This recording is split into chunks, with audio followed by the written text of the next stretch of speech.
Ini selamat pagi.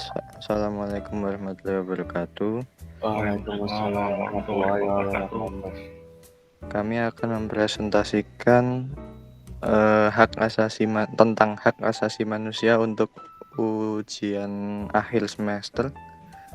Pertama, perkenalan, nama saya Abistaya Helkeswara. Saya memiliki NIM 17820184.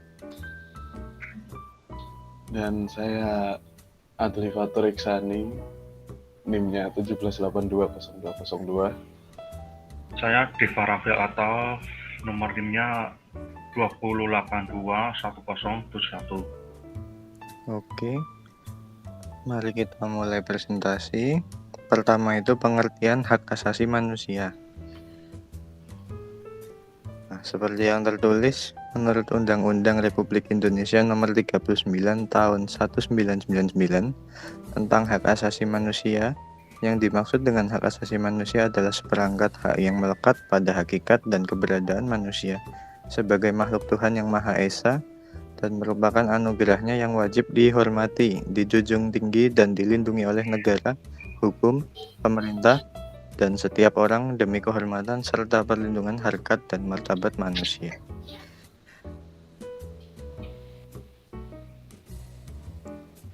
Ya, itu. Pelanggaran hak asasi manusia adalah setiap perbuatan seseorang atau kelompok orang, termasuk aparat negara, baik disengaja maupun tidak disengaja, atau kelalaian yang secara melawan hukum, mengurangi, menghalangi, membatasi, dan atau mencabut hak asasi manusia seseorang atau kelompok orang yang dijamin oleh undang-undang ini, dan tidak mendapatkan atau dikhawatirkan tidak akan memperoleh penyelesaian hukum yang adil dan benar berdasarkan mekanisme hukum yang berlaku. Pengaduan hanya akan mendapatkan pelayanan apabila disertai dengan identitas pengadu yang benar dan keterangan atau bukti awal yang jelas tentang materi yang diadukan. Dalam hal pengaduan dilakukan oleh pihak lain, maka pengaduan harus disertai dengan persetujuan dari pihak yang hak asasinya dilanggar sebagai korban, kecuali untuk pelanggaran hak asasi manusia tertentu berdasarkan pertimbangan Komnas HAM.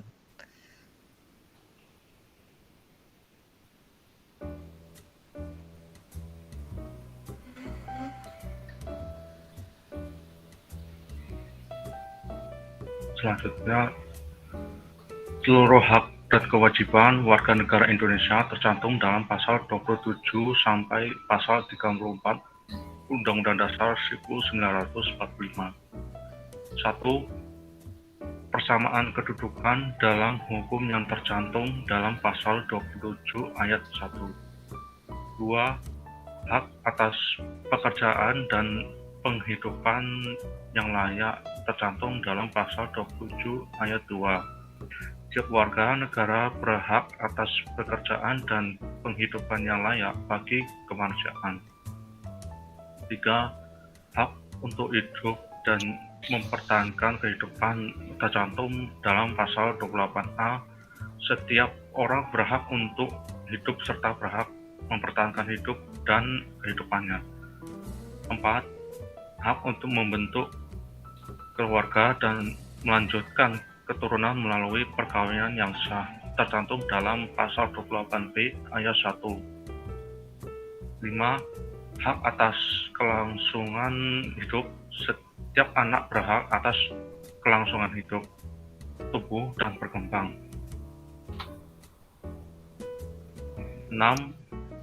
Hak untuk mengembangkan diri dan melalui pemenuhan kebutuhan dasarnya dari berhak mendapat pendidikan, ilmu pengetahuan, dan teknologi,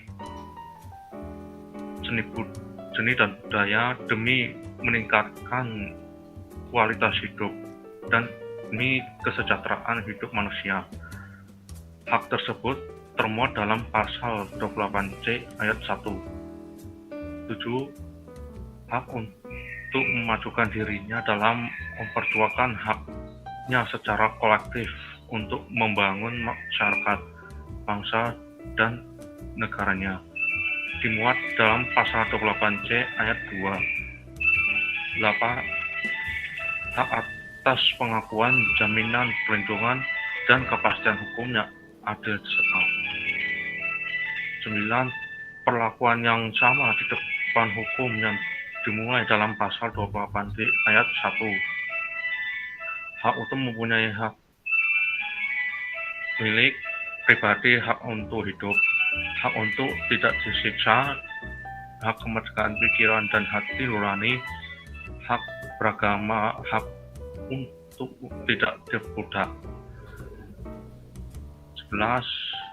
Hak untuk diakui sebagai pribadi di hadapan hukum dan hak untuk tidak dituntut atas dasar hukum yang berlaku. Surut adalah hak asasi manusia yang tidak dapat dikurangi dalam keadaan apapun, termuat dalam pasal 28I ayat 1. Lanjut. Ya, selanjutnya lingkungan hidup. Undang-Undang Nomor 32 Tahun 2009 telah mengatur hak-hak masyarakat terhadap lingkungan atau pengelolaan lingkungan hidup. Pasal 65 mengatur adanya 5 hak atas lingkungan, yakni yang pertama, setiap orang berhak atas lingkungan hidup yang baik dan sehat sebagai hak asasi manusia. Kedua, setiap orang berhak mendapatkan pendidikan lingkungan hidup, akses informasi, akses partisipasi, dan akses keadilan dalam memenuhi hak atas lingkungan hidup yang baik dan sehat. Yang ketiga, setiap orang berhak mengajukan usul dan atau keberatan terhadap rencana usaha dan atau kegiatan yang diperkirakan dapat menimbulkan dampak terhadap lingkungan hidup. Yang keempat, setiap orang berhak untuk berperan dalam perlindungan dan pengelolaan lingkungan hidup sesuai dengan peraturan perundang-undangan. Kelima, setiap orang berhak melakukan pengaduan akibat dugaan pencemaran atau perusakan lingkungan hidup.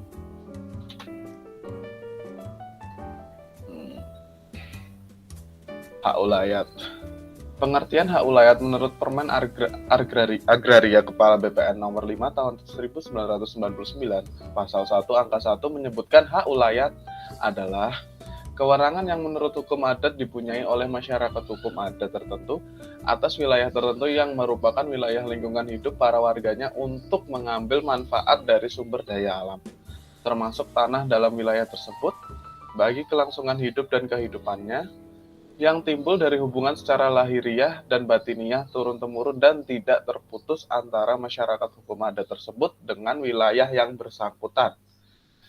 Pada pasal 1 angka 2 Permen Agraria atau Kepala BPN Nomor 5 Tahun 1999 disebutkan mengenai tanah ulayat adalah bidang tanah yang atasnya terdapat hak ulayat dari suatu masyarakat hukum adat tertentu. Ya, lanjut. Boleh, silakan. Hak atas kebebasan beragama dan berkeyakinan. Kebebasan beragama adalah hak kebebasan manusia untuk memilih dan memeluk suatu agama atau kepercayaan yang diyakini kebenarannya. Hak kebebasan beragama ini oleh sebagian dimaknai sebagai bebas menganut kepercayaan apa saja dan membuat aliran kepercayaan sendiri tanpa juga memperhatikan hak beragama orang lain. Hak dasar beragama yang disebut sebagai HAM melekat pada setiap manusia yang tidak bisa dihilangkan atau inalienable right. HAM sebagai hak hukum yang diberikan oleh negara atas penghormatan terhadap martabat dignity manusia yang mandiri. Diskriminasi atas dasar ras, agama, gender, dan status lainnya dilarang berdasarkan pasal 2 ayat 1 ICCPR. Hingga Komite HAM PBB mendefinisikan diskriminasi sebagai pembedaan, eksklusi, pembatasan atau pilihan yang mempunyai maksud atau efek untuk meniadakan atau mengurangi setiap orang untuk menikmati dan melaksanakan hak sipil dan politik.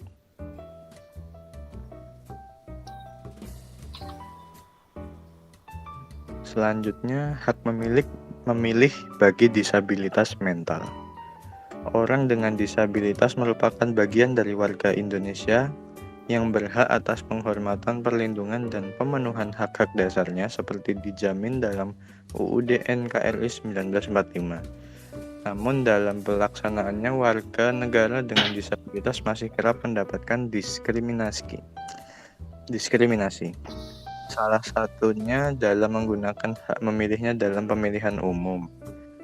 Regulasi menjadi penyebab paling mendasar dalam praktik diskriminasi itu, seperti yang terlihat dalam proses pemilihan anggota legislatif dan pemilihan presiden dan wakil presiden pada tahun 2014. Maka itu, regulasi terkait terus disempurnakan, terutama melalui peraturan pelaksanaan yang disusun oleh KPU. Dorongan untuk memperbaiki aspek regulasi tersebut ternyata tidak dilakukan secara sistematis dan menyeluruh. Salah satu UU yang mengatur mengenai pelaksanaan hak memilih bagi penyandang disabilitas adalah UU Nomor 8 Tahun 2015 tentang perubahan atas UU Nomor 1 Tahun 2015 tentang penetapan peraturan pemerintah pengganti UU Nomor 1 2014 tentang pemilihan gubernur, bupati, dan wali kota menjadi undang-undang yang selanjutnya disebut UU Nomor 8 Tahun 2015. UU itu masih mengatur ketentuan yang diskriminatif khususnya bagi warga negara dengan disabilitas mental. Ketentuan yang dimaksud tercantum dalam pasal 57 ayat 3 huruf A UU Nomor 8 Tahun 2015 yang menyatakan bahwa pemilih yang terdaftar adalah yang tidak terganggu jiwa atau ingatannya.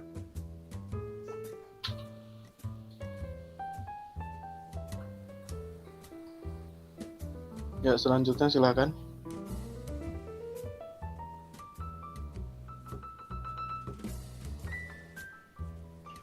Hak buruh dalam hak asasi manusia. Sesuai dengan konstitusi, setiap orang berhak atas kebebasan berserikat, berkumpul dan mengeluarkan pendapat.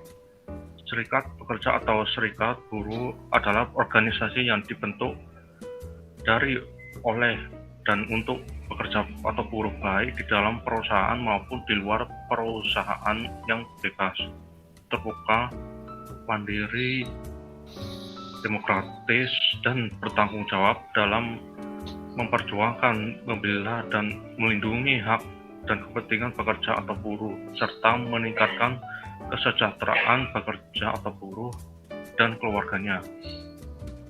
Setiap pekerja berhak membentuk dan bergabung dengan serikat pekerja.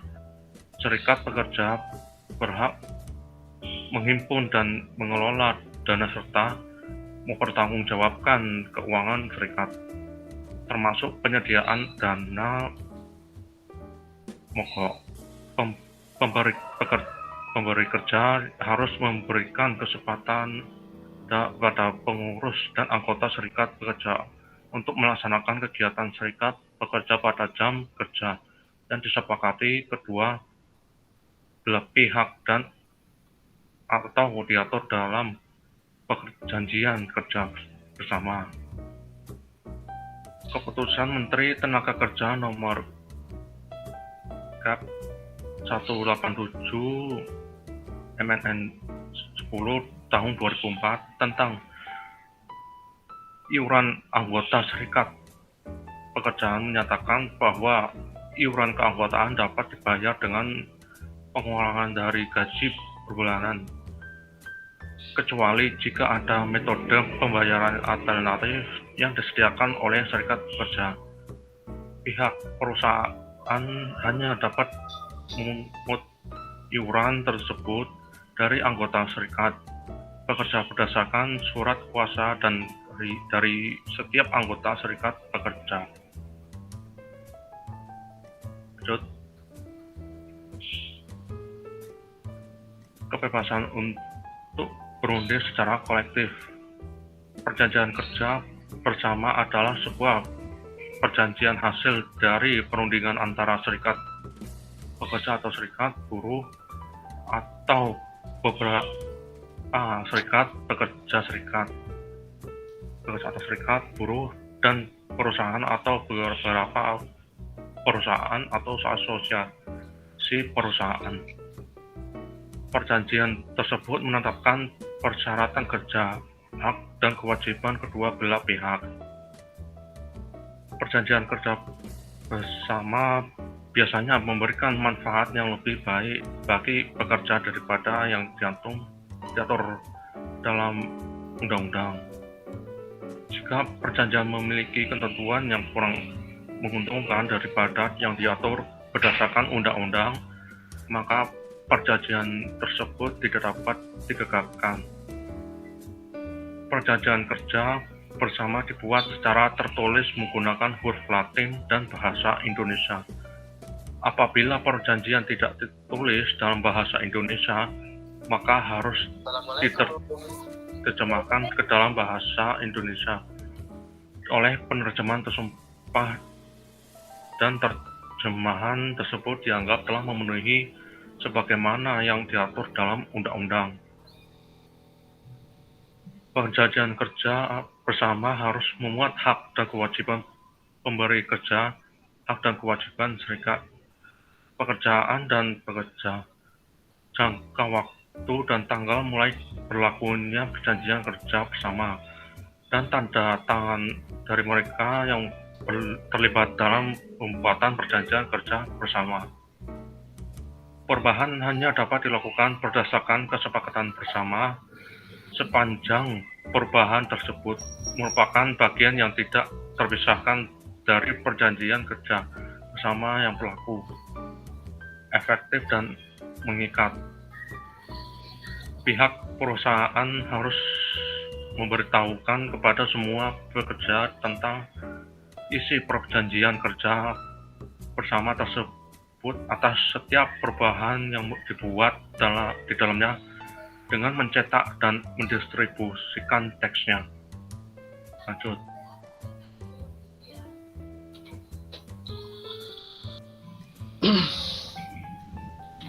Oke, selanjutnya hak agraria. Agraria merupakan hal-hal yang terkait dengan pembagian, peruntukan, dan pemilikan lahan. Agraria sering pula disamakan dengan pertanahan. Dalam banyak hal, agraria berhubungan erat dengan pertanian, dalam pengertian luas, agrikultur. Karena pada awalnya keagrariaan muncul karena terkait dengan pengolahan lahan. Hak milik mengandung hak untuk melakukan atau memakai bidang tanah yang bersangkutan untuk kepentingan apapun. Hak guna usaha adalah hak untuk mengusahakan langsung hak tanah yang dikuasai oleh negara untuk usaha pertanian, perikanan, atau peternakan. Hak guna bangunan adalah hak untuk mendirikan dan mempunyai bangunan-bangunan atas tanah yang bukan miliknya sendiri untuk jangka waktu paling lama 30 tahun dan dapat diperpanjang paling lama 20 tahun.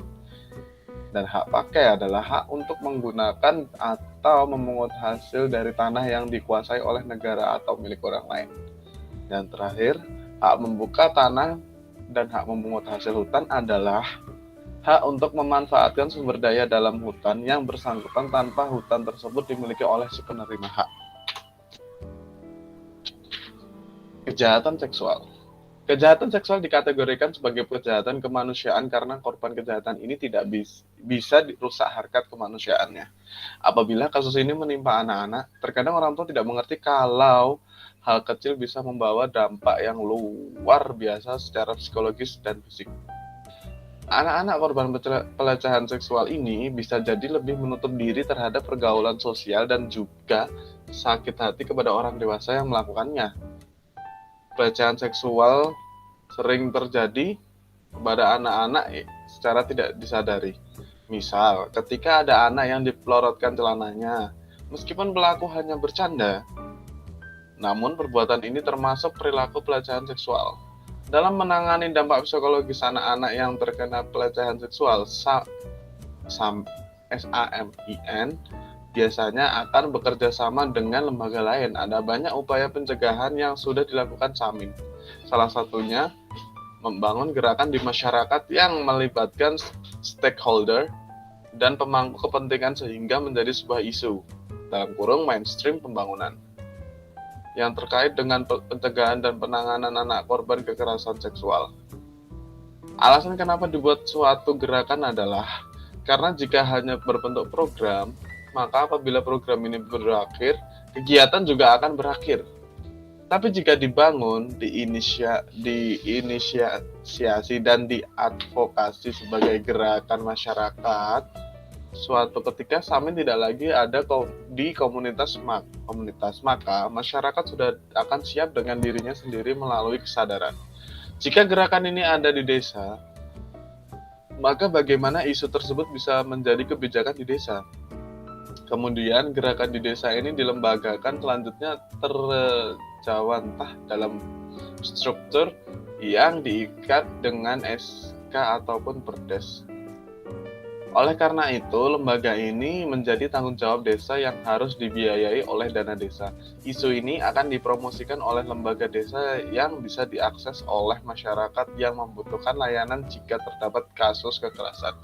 Kejahatan seksual tidak bisa secara saklek diputus mata rantainya, namun masih bisa meminimalisir sejumlah anak-anak dan perempuan yang menjadi korban. Ini harus melibatkan seluruh stakeholder dan negara harus hadir.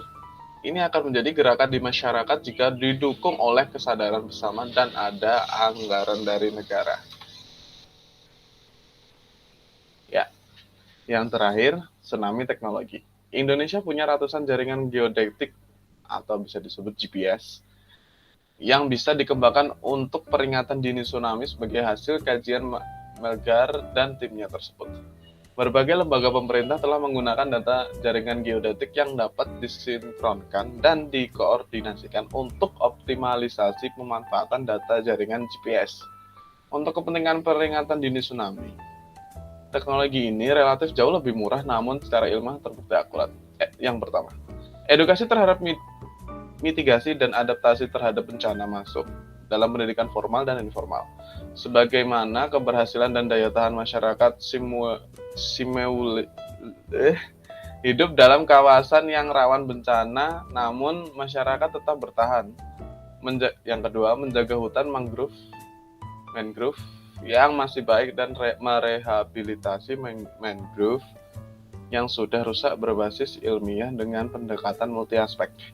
Yang ketiga, pengembangan teknologi alternatif peringatan dini tsunami dengan menggunakan data jaringan geodetik yang sudah ada, dengan menguatkan koordinasi dan sinkronisasi antara lembaga penanganan bencana dan penggunaan informasi geodetik tersebut, yang lalu dibuatkan sistem informasi yang bisa menjangkau masyarakat dengan cepat dan akurat.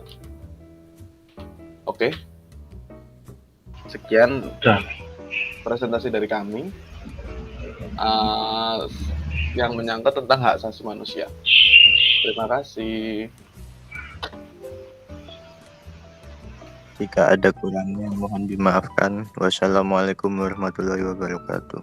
Waalaikumsalam warahmatullahi wabarakatuh. Ya. Sudah. Record screen-nya bisa di